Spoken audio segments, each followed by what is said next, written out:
Imagine spending 3 entire years just meticulously manipulating a total stranger on the internet. Right, which is already a huge time commitment. Oh, massive. And we are talking about tracking their movements, writing an 8-chapter fantasy novella about their daily life, inventing fictional characters just to mock them, you know? It's a lot of effort. Yeah, dedicating hundreds of hours to watching their every digital breath.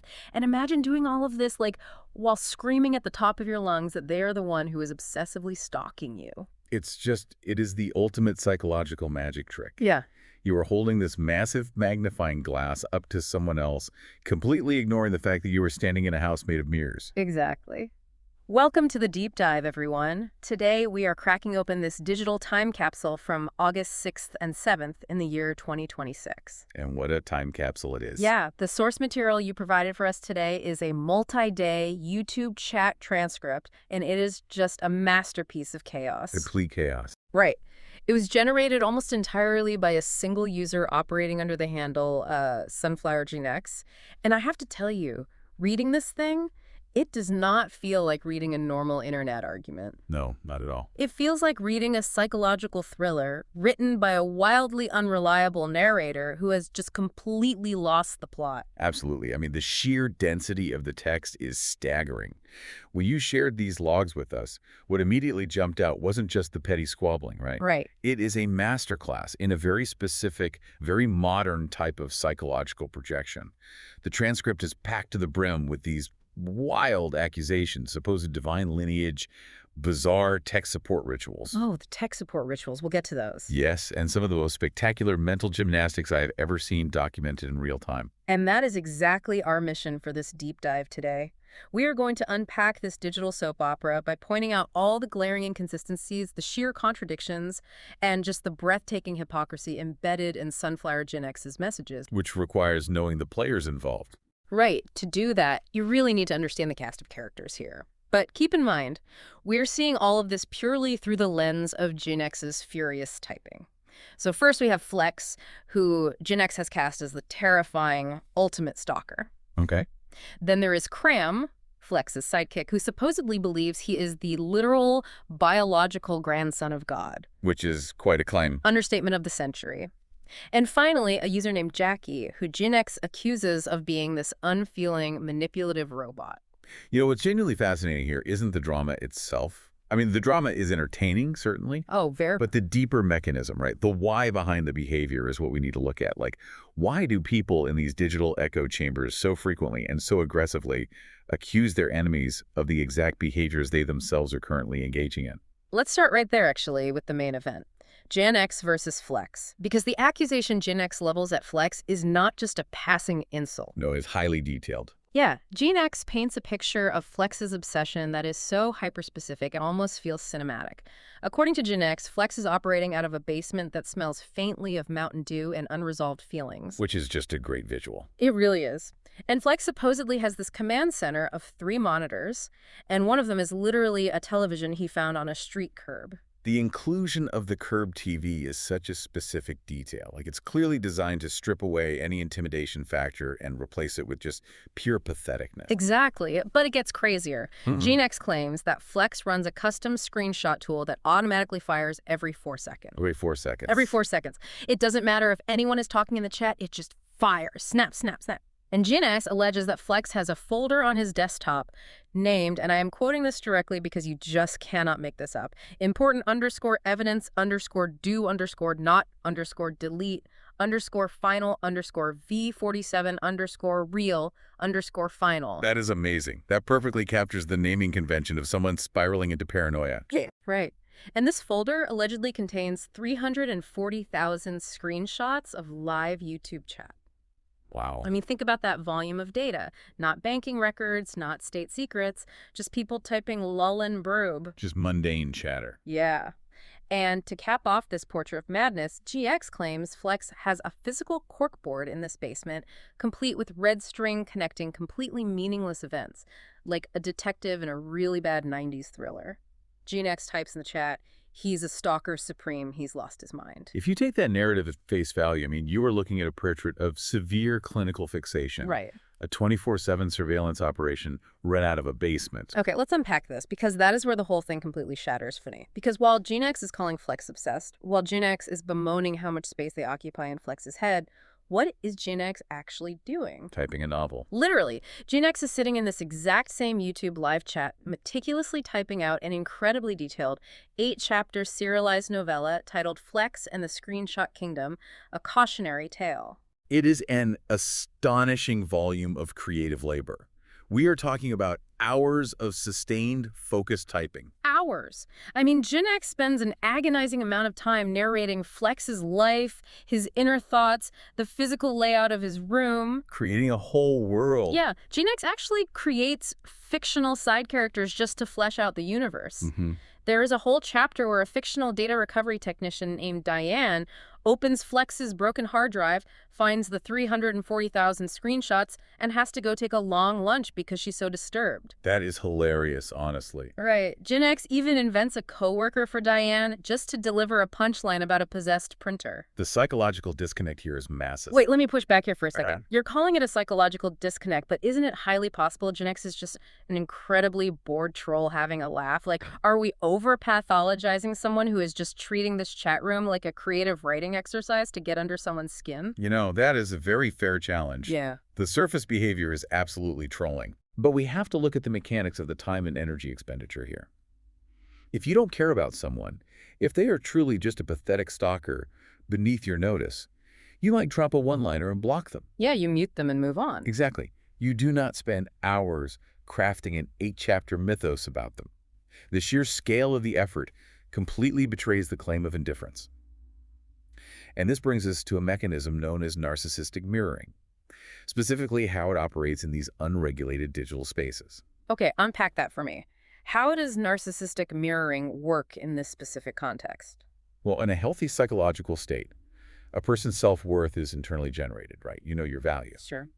But in highly toxic online ecosystems, participants often rely entirely on external validation to exist. Yeah. JynX explicitly claims at one point in the chat, nobody gives a rat's butt what I say because it don't affect them. Trying to play it cool? Right? They were trying to project this image of cool, detached irrelevance. But in the exact same breath, JynX types, please continue to give me attention, and tells Flex, you're giving everything I want, and I don't even have to ask for it. It's a total paradox. Like, I don't care, but please, whatever you do, don't stop looking at me. Exactly that. Narcissistic mirroring occurs when a person projects their own unacknowledged traits or desires onto someone else. So JynX needs Flex's alleged obsession to feel important. I see. The narrative of the stalker validates JynX's sense of self-worth within this little micro-community. If Flex isn't obsessed, JynX is just a person typing into the void of a screen. Which is a terrifying thought for a troll. Yes. So JynX creates this massive obsession, projects it onto Flex, and then obsessively writes an 8-chapter novella to guarantee Flex keeps engaging. They are caught in a symbiotic loop. The novella is proof that JynX is just as dependent on the dynamic as Flex is. Wow. This is like a spy complaining that another spy is watching them, while actively writing a 500-page unauthorized biography about that exact same spy.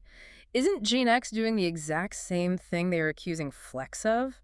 Pretty much word for word, yes. So it's not even about hating Flex. It's about needing Flex to exist so JynX can exist. It's like two people refusing to let go of a live wire because they're terrified of the dark. That is a great way to put it. But JynX's desperate need for control over this narrative doesn't just stop at Flex, though.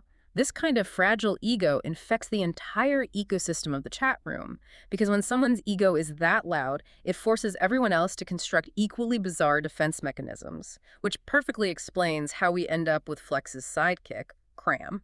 Cram. Cram is perhaps the most structurally fascinating character in this entire transcript. According to JynX's lore, Cram showed up in Flex's channel making just this astronomical claim. Cram asserts that he is the literal biological grandson of God. Which is quite the entrance. Yeah, and JynX makes sure to clarify that Cram isn't speaking in metaphors. It's not like a "we are all God's children" spiritual vibe.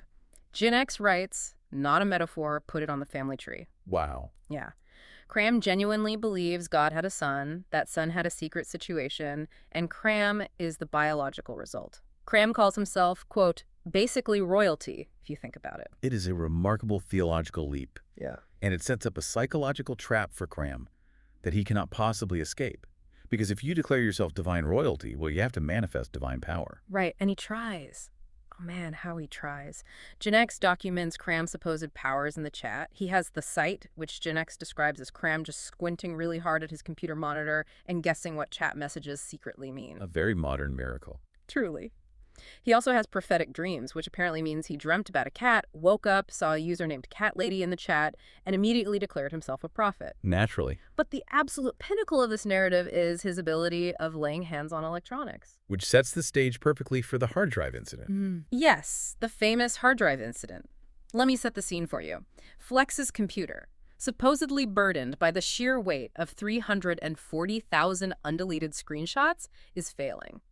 The cooling fan is making a noise that JynX describes as a jet preparing for takeoff inside a tin can. Not a good sound. No. So Flex buys a cheap desk fan, literally names it Kevin's assistant, and points it at the open computer tower. It's not working. So enter Cram, the divine grandson, to perform what he calls the rite of restoration. I imagine this involves a deep, deep misunderstanding of basic physics. You have no idea.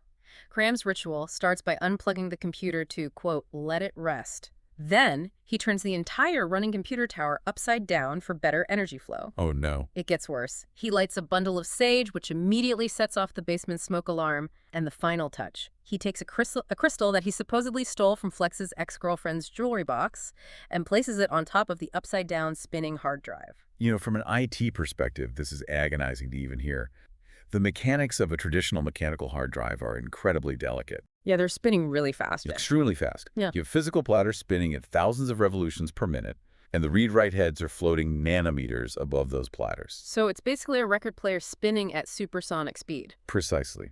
If you take a spinning mechanical hard drive and physically flip it upside down while it is engaged, the gyroscopic forces will almost certainly cause the read-write heads to crash directly into the platters. Ouch. Yeah. Physically shreds the data. It is a violent, catastrophic physics issue, not a spiritual imbalance. And physics remains undefeated. The hard drive lets out one final, tragic sound. JynX beautifully describes it as a soft click, like a tiny door closing on a tiny house nobody lived in. That is weirdly poetic. It is, and it dies. Forever. So here we are. Here is the massive contradiction we're looking for.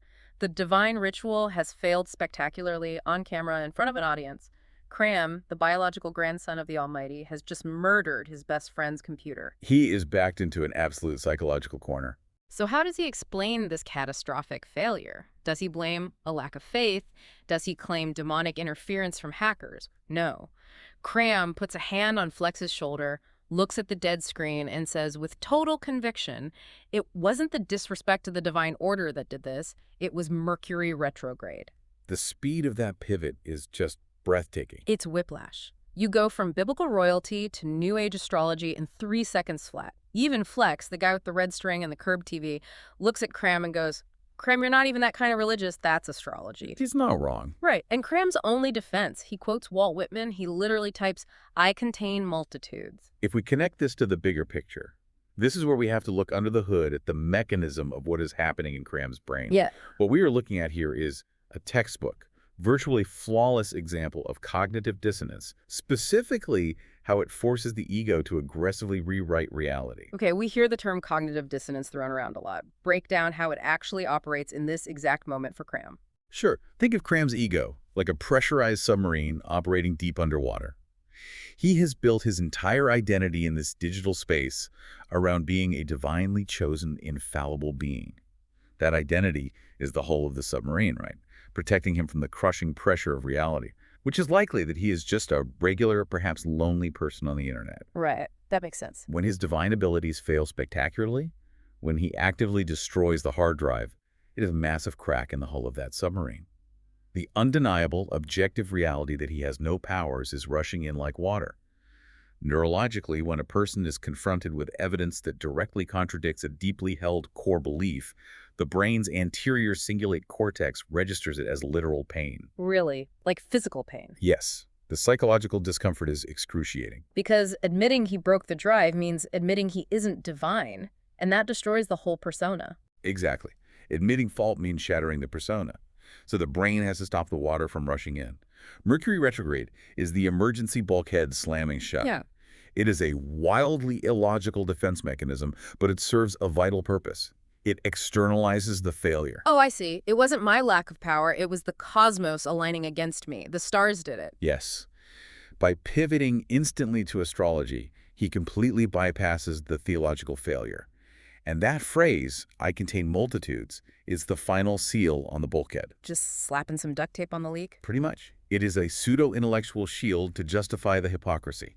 It translates to, "I am so complex and spiritually advanced that my contradictions are actually a sign of depth, not fraud."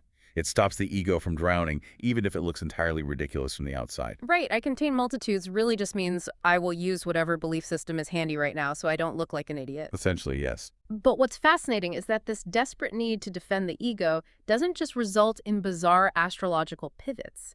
It leads to incredibly strange intellectual displays. Which brings us to another massive contradiction in JynX's behavior. Right, because JynX views Cram's delusions as pathetic, yet engages with them with a level of rigor that contradicts everything JynX claims to be. Exactly. So early in these chat logs, before the grand novella is fully typed out, JynX and Cram get into this incredibly bizarre argument over biblical numerology. Specifically, they are fighting over Cram's claim regarding the number 8 and its connection to the name Jesus in Greek gematria. Okay. Now, JynX is mocking Cram relentlessly for this. JynX says things like, "You know nothing, Cram, my goodness, and you are the clueless one."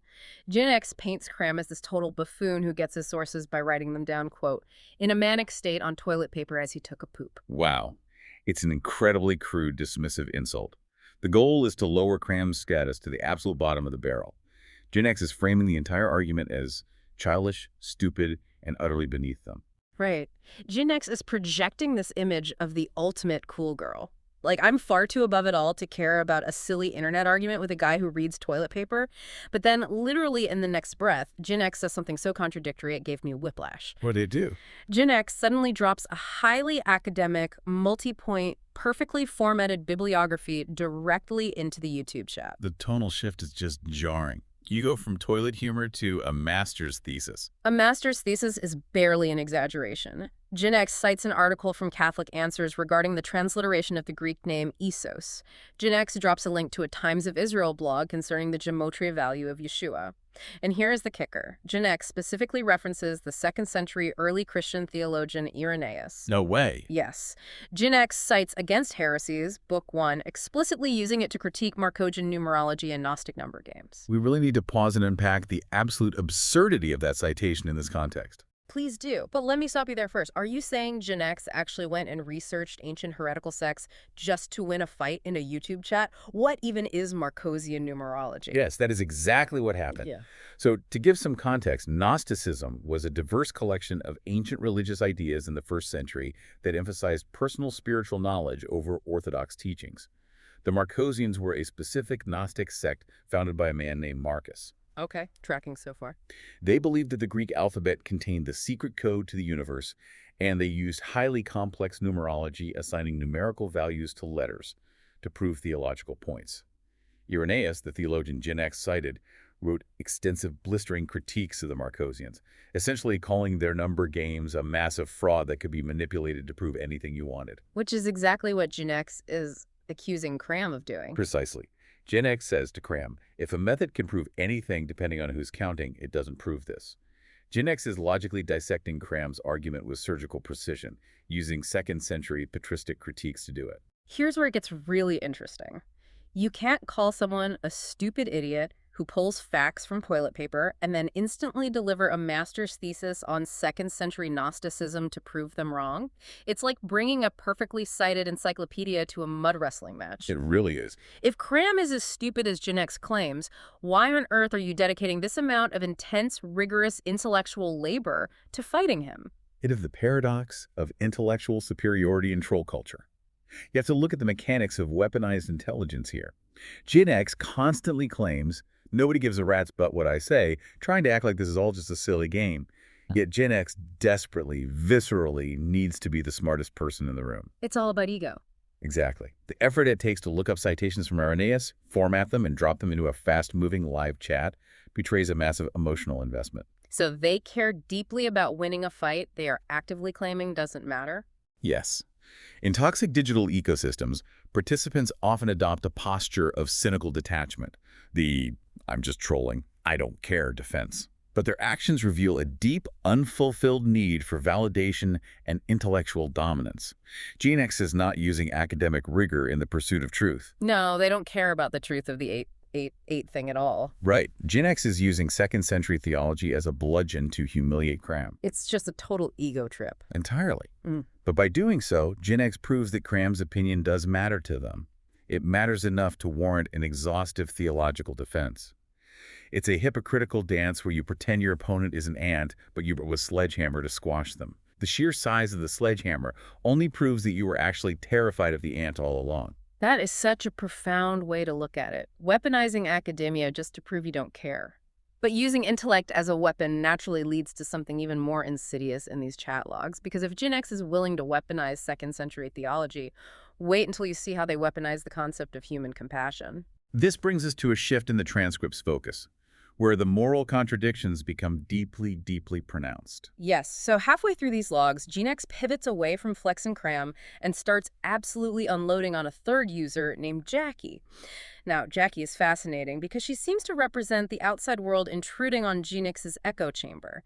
She isn't playing along with the narrative. She challenges the established dynamic, which makes her an immediate threat in that environment. Right, and GenX's response is to attack Jackie's morality.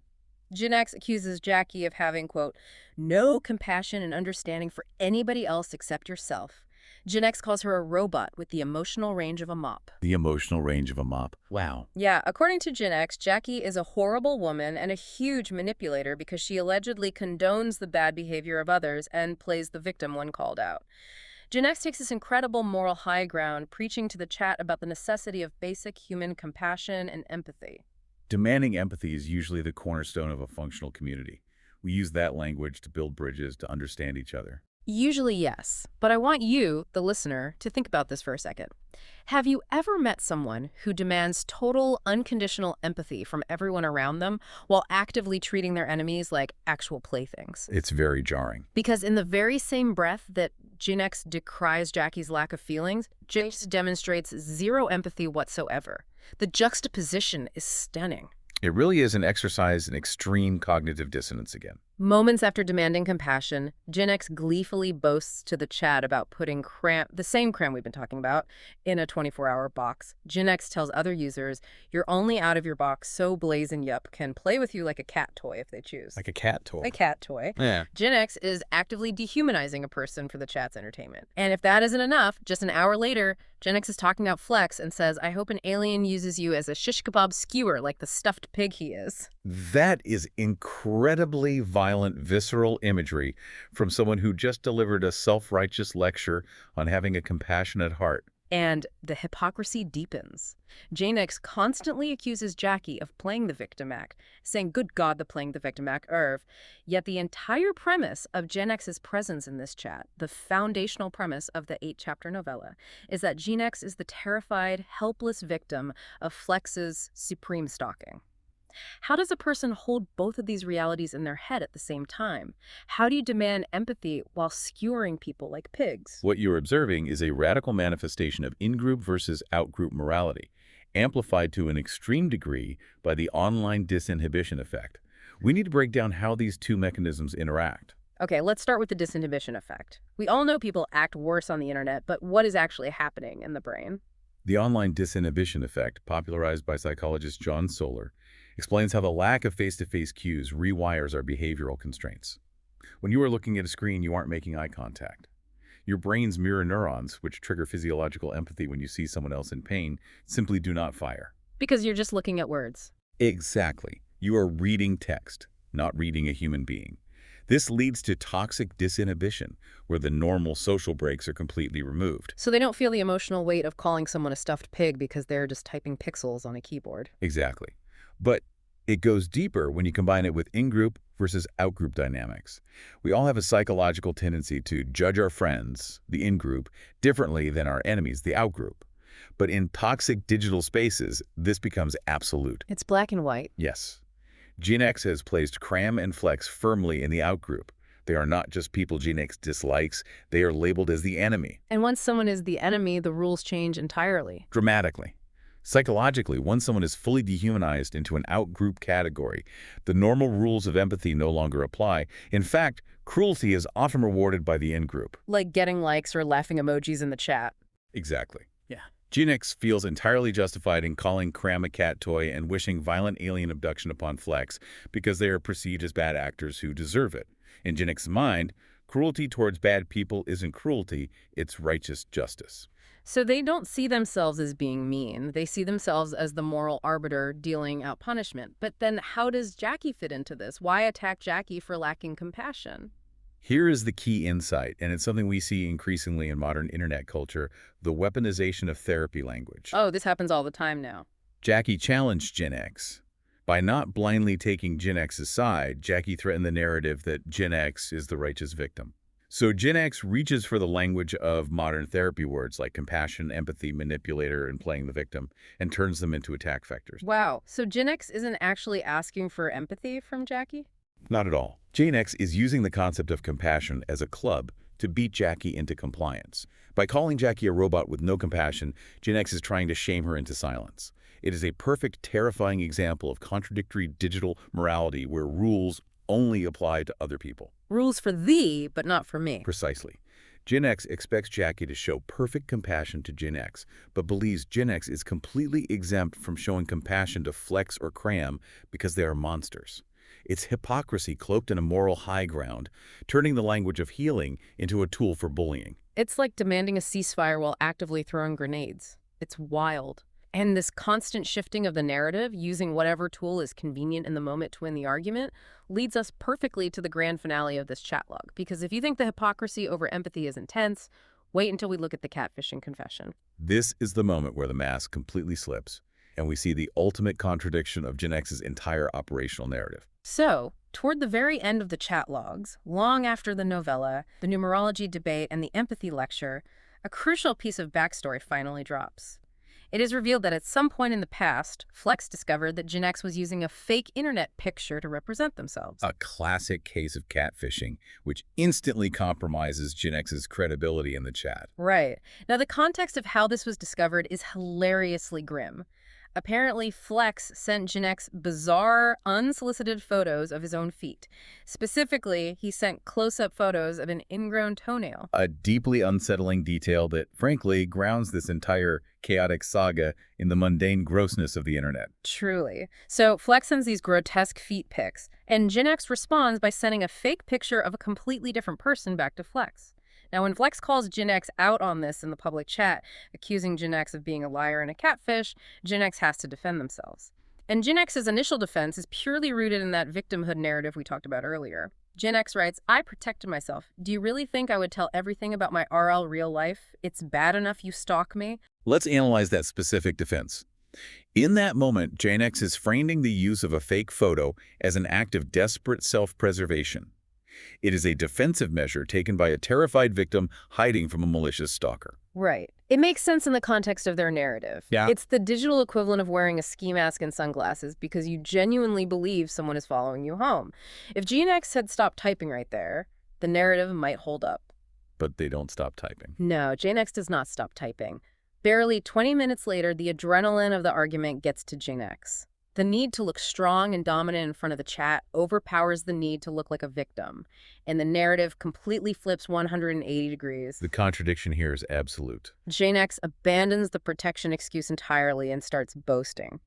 GenX writes, "No, I just choose to fuck around with you and jaded because I felt like it. I will admit I was bored. You were fun to manipulate, and it got you talking about me for 3 years. So thank you, Flex." It is a stunning reversal. I mean, you cannot be a terrified victim, hiding for your life A&D, an evil mastermind pulling the strings for 3 years just because you were bored. You can't be both. That is like a bank robber getting caught claiming they only wore the ski mask purely for COVID safety because they were terrified of germs, and then 20 minutes later, bragging to the cops about how much fun it was to orchestrate the heist and manipulate the tellers. You are either hiding in fear or you are hunting for sport. You cannot claim both motives for the exact same action. This raises an important question, perhaps the most critical question of the entire deep dive. Yeah. Which version of GenX is real? Is JynX the traumatized victim forced into hiding, or the bored puppet master pulling the strings for entertainment? I'm gonna guess the answer is neither. You are almost certainly correct. What we are witnessing is the real-time rewriting of personal history to suit immediate emotional needs.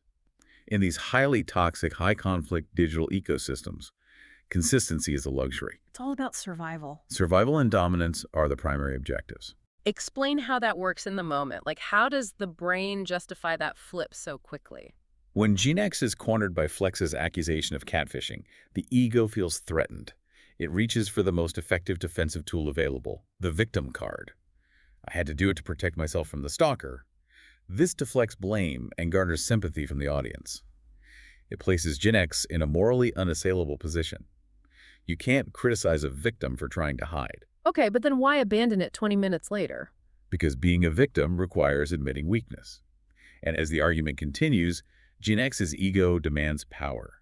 JynX wants to assert dominance over Flex, to prove that Flex is the pathetic one. So the ego reaches for the mastermind card. I wasn't hiding. I was manipulating you for fun. I made you do this. Oh, I see. The contradiction doesn't matter to JynX in the heat of the moment, because both narratives serve the same overarching goal: protecting the ego from the reality of the situation. It's whatever tool works right now, regardless of whether it contradicts what was said 10 minutes ago. It's almost like a survival instinct short-circuiting logic. Precisely. And the ultimate inconsistency is that neither narrative is the truth. The truth is likely far more mundane and human. JynX probably used a fake photo because of profound personal insecurity. They likely kept using it because the resulting drama became a primary source of social interaction, a massive dopamine drip. But you can't admit that in a YouTube chat fight. Admitting to insecurity or loneliness doesn't win the argument. Exactly.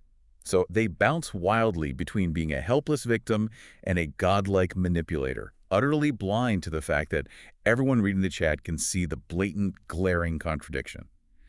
It is a breathtaking lack of self-awareness, driven entirely by the need to win an unwinnable digital game. It is exhausting just reading it, and it brings us right back to the beginning of our deep dive today. We started this episode looking for inconsistencies, and we found an absolute goldmine. We certainly did. We have JynX accusing Flex of obsession while actively writing an 8-chapter novella about him. We have Cram claiming biological divine lineage, only to blame his IT failures on Mercury retrograde to save his ego. We have JynX dropping second-century academic citations on people they claim are completely illiterate. The hypocrisy is everywhere. Right. We have demands for pure empathy mixed with threats of being skewered by aliens. And finally, we have the ultimate paradox, claiming to be a terrified victim while simultaneously bragging about orchestrating a 3-year manipulation campaign. It is a massive amount of psychological data to process, but it's vital to connect this back to how we all operate. While it is incredibly easy to laugh at the absurdity of Cram citing a hard drive upside down or JynX writing a novella to prove they don't care, we have to recognize that these logs are just extreme magnifications of normal human flaws. You're saying we all have a little bit of JynX and Cram in this? Undoubtedly. Whenever we enter highly charged digital spaces, whether it's a YouTube chat room, a polarized political forum, or even a highly contentious family group text, we're all susceptible to these exact same blind spots. We've all been there. Right. The screen acts as an empathy blocker. It makes it incredibly easy to accuse others of the exact things we are guilty of. It makes it easy to rewrite our own motives to sound righteous and to demand empathy while offering none to those we've placed in the outgroup. The internet strips away our self-awareness if we aren't actively guarding it. That is such a crucial takeaway. It is incredibly easy to point the finger at the screen, but it is much harder to look at our own digital footprints and ask if we are projecting our own insecurities onto someone else. So, to leave you with a final thought to mull over today, consider this. If the trolls like JynX and the stalkers like Flex and these online communities both completely rely on each other to exist, if they both desperately feed off the attention, the drama, and the conflict to give their digital lives any meaning, are any of them actually enemies at all? That is the real paradox. Right. Or are they just co-authors of the exact same twisted digital play, desperately needing each other to keep the curtain from falling because the silence of logging off is just too terrifying? Next time you see a massive internet fight spiral out of control, ask yourself who is actually serving who. Are they fighting or are they dancing? Thank you for bringing such a fascinating, chaotic, and revealing source to the table today. Until next time, be careful out there in the digital wild and make sure you recognize your own motives before you start typing.